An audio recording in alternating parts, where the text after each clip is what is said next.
MSNBC's Martin Bashir forced to apologize to Sarah Palin. The conservative media establishment wins again.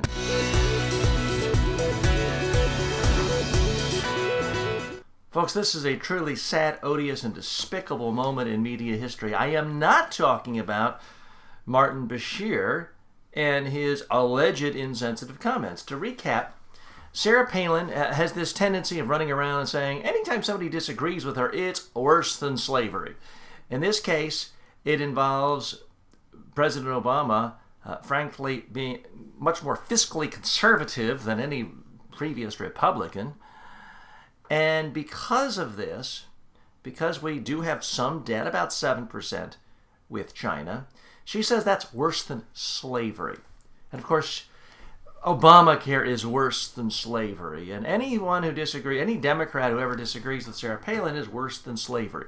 Well, Martin Bashir correctly pointed out that she perhaps needs an education of what actually went on in slavery. In slavery, there are well-known, documented incidents of slaves having slave owners defecate in their mouth.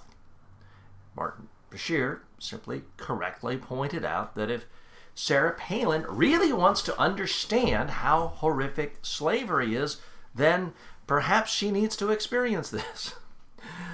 Which is, number one, accurate, number two, fair, and number three, funny.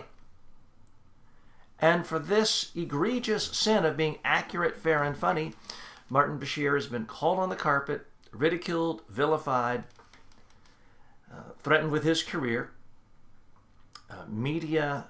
Conservative media critics are spinning this to say that he's now trying to personally defecate in Sarah Palin's mouth or encourage a lynch mob to do that. That's not what he's done. That's not what he said. And now there's so much pressure on MSNBC that he was forced to apologize to Sarah Palin. I tell you, if that doesn't remind you of what was the movie originally with Gregory Peck, and then with Robert De Niro, where the evil person becomes the one that the innocent person has to apologize to. If it doesn't strike you as a bizarre situation like that, I don't know what does. It's a truly despicable day in media history when an honest, fair, intelligent, rational human being like Martin Bashir has to apologize to a vicious demagogue like Sarah Palin.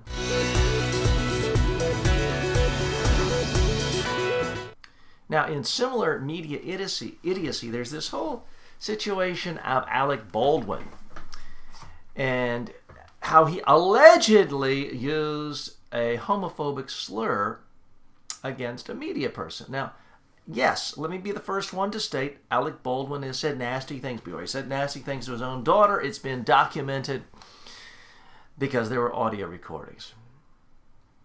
But I just find it highly suspicious that Alec Baldwin, surrounded by all these video cameras, cell phones, audio, I've yet to hear an actual, clear audio recording of Alec Baldwin calling this media person a fag. Now, Alec Baldwin claims that he called him a fathead. Well, it's not a slur. It's not racist, bigoted, homophobic to call somebody a fathead. I've been called a fathead. I've called people fatheads. Now, folks, it's not my contention that liberals are somehow never guilty of sins or never guilty of doing obnoxious things. But here's my observation, my rough calculation, that when conservative New York tabloids, the ilk of the New York Post, claim that liberals do awful things, 90% of the time it's simply not true. Again, 10% of the time it's true.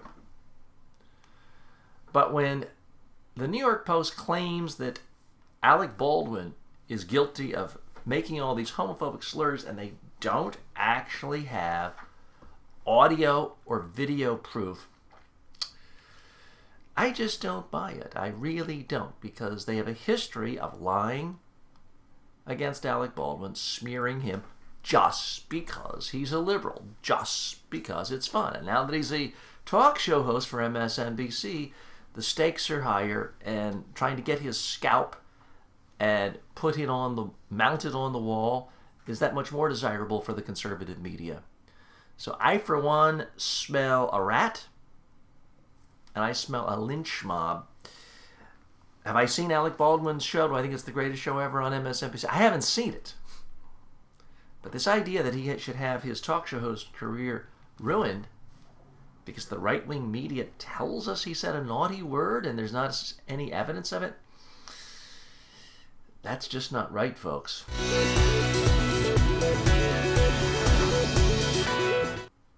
In other news, it looks like Monty Python is getting back together. After 30 years, they're doing a TV show. Folks, not everyone has to be the Rolling Stones and generate billions of dollars doing a lot of the same stuff for 50 years. But it did always strike me as odd that Monty Python, which was such a good, strong comedy brand, would disintegrate and they all go off and do their own things, and none of it really amounts to much. Yeah, John Cleese had one good movie. Yeah, he's done some other things too. But for the life of me, I don't understand why more people don't take the Rolling Stones model, which is, okay, we'll go off and do independent projects, we'll live our own lives, we'll live in different places, but hey, every year or two, we'll get back together, we'll tour around the world, we'll make $1 billion, and we'll give people what they want. I don't understand why more successful rock bands, comedy bands, theatrical groups don't take that model. I mean, I guess if you're rich and you don't need or want more money and you hate your former coworkers, who needs the aggravation? Anyway, I hope that we see more Monty Python. Certainly their Life of Brian, giving us true insights into the nature of religion, is one of the most important films, one of the funniest films, but also one of the most important films in the world. And if you wanted to give somebody a true insight into the nature of religion, I would recommend two movies, Life of Brian and Elmer Gantry. If someone could only see two movies to give them every sense of what religion is about, I would highly recommend those two movies. In other news, Bernie Sanders says he may run for president in 2016. Bernie Sanders, the well-known independent/socialist, is saying there's really nobody willing to stand up to Wall Street, the excesses of capital in our country. Folks, I like Hillary Clinton, but Bernie Sanders does have a good point. Now, he's not going to be the president of the United States. But I do think we need someone running for president who at least espouses some of the philosophies of Bernie Sanders. And you could say, oh my gosh, TJ, he's a socialist. What does that really mean? I hate to tell you, folks, but if you believe in public schools, you believe in socializing education, you're a socialist. If you believe in Central Park or a park in your neighborhood or town, you believe in socializing land and socialized parks. If you don't have your own private security force and you actually pay taxes to support a local police department, you are socializing your own police protection. If you believe that you shouldn't have to go out and buy your own B-1 bomber to protect yourself from whatever, and you actually believe in the Defense Department, you are socializing United States defense. So all of you are already socialist. You can call yourself a libertarian. You can call yourself a conservative Republican. I hate to tell you, you are a socialist. It's simply the details of what parts of our economy will be socialized. So if Bernie Sanders runs, he's not going to be president, but he certainly could elevate certain issues that deserve to be discussed. In other news, our favorite demagogue, Ted Cruz, now talking about impeachment of President Obama in the Senate. Well, I want to be the first one. Well, I'm not the first. People have already said this. I want to be another person to demand that the United States Senate remove Ted Cruz for dereliction of duty. Now, do I have any concrete evidence? No. Do I have any facts on my side? No. Do I have any legal precedent for this? No. I just want Ted Cruz removed from the Senate because I can't stand his guts and I think he's a jerk. In other words, I'm using the exact same arguments that Ted Cruz is against President Obama. Pretty lame, wouldn't you say?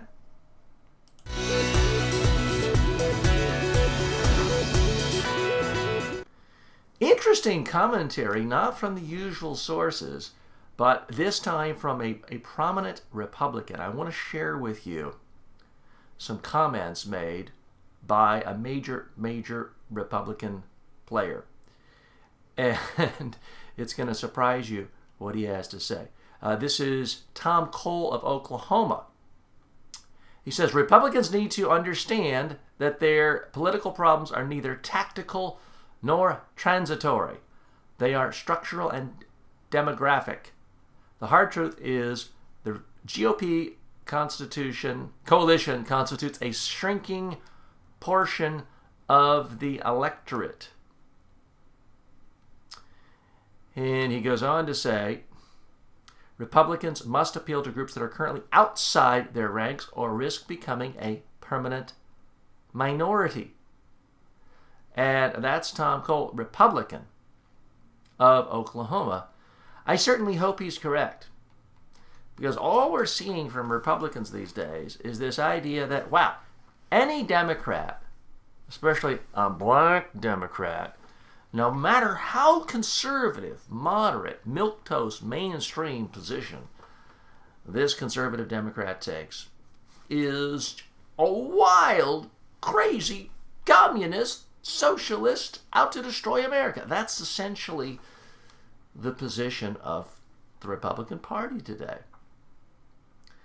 And there are a whole lot of independents, moderates, non-aligned voters who just think, it's crazy talk. That's insanity. Tom Cole is exactly on target. Is he going to sway anyone in the Republican Party? I don't know. He certainly has more sway than I do. Now, soundbite of the day. Some of you don't like this guy, but Harvey Weinstein is right on the money when he says Obama's not embarrassing. The country is embarrassing. He is absolutely right. Now, folks, I love America. Harvey Weinstein loves America. But Americans, some Americans, are acting like complete jerks with respect to Obama. This disrespect, this utter contempt for the office of the presidency and for Obama himself is utterly despicable.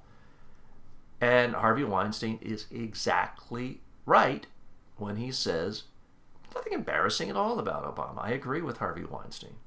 He points out, quote, this is the only country in the world where we don't have health care. Countries embarrass us around the world. This is the only country in the world where we don't have a gun law. Obama's not embarrassing. The country's embarrassing. Harvey Weinstein, you are exactly right. You get the final word of the day here.